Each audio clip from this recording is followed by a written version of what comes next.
Hi, Elena. My name is Taylor. I just wanted to briefly thank you for your service and job well done on your video. I think you did a really good job on it, and I really enjoyed watching it.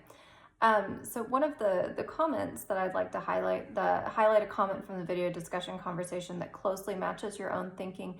So I do believe that it is possible to change your attachment style.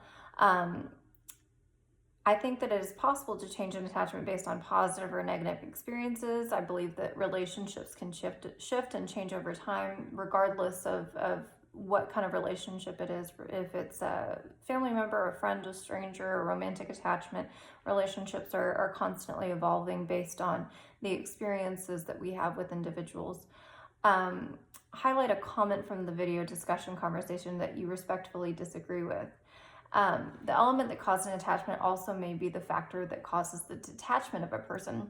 So whenever I was doing this discussion board, I read a study from Donald G. Dutton and Susan Painter, and one of the things that they highlight is that even though a person leaves a relationship, weeks later, months later, that they notice that that person, even though they left the relationship for negative reasons, that person still had a deep attachment to the person who basically abused them, whether it was verbally, emotionally, physically abusive. They still held strong ties to that person, and it was hard for them to completely detach from the relationship, even though they had physically left the relationship. I believe that people may still hold a deep emotional attachment even though the relationship has been severed. I think it is difficult for people to move on based on their experiences. The comment that challenged my thinking, and I thought this was very interesting, your comment that challenged me was how we encounter or respond to certain attachments. For example, how we respond to our parents based on attachment to a caregiver. So I would be curious how a child responds to a caregiver based on positive or negative reactions. Is our attachment based on love, or is it based on an affection? Is it based on fear or concern for our own well-being? I would be curious how a child or even a person would respond just based on trying to keep that relationship going, keeping that relationship positive, happy, healthy, and seeing if almost negative responses to that detachment were to keep the relationship positive, if that makes sense.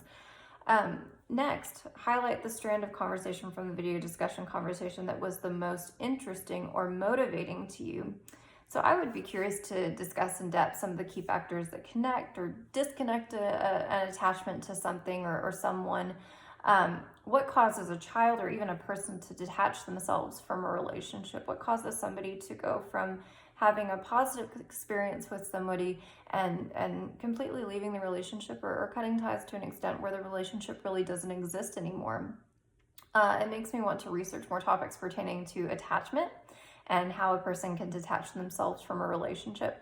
I would be curious to see if we hold attachment based on that person's role in our life, that title, whether it's father and mother, brother and sister, friend, stranger, church member, coworker. Do we keep those attachments going just to keep the peace, or is there a deeper meaning within our psyche that holds us to that standard, or is it just purely based on emotion and we just feel that it's time to either work toward fixing it for our own well-being, or do we leave the relationship for our own mental health? So that's something that I really am curious to study, and I really enjoyed your comment on. So thank you so much for your time.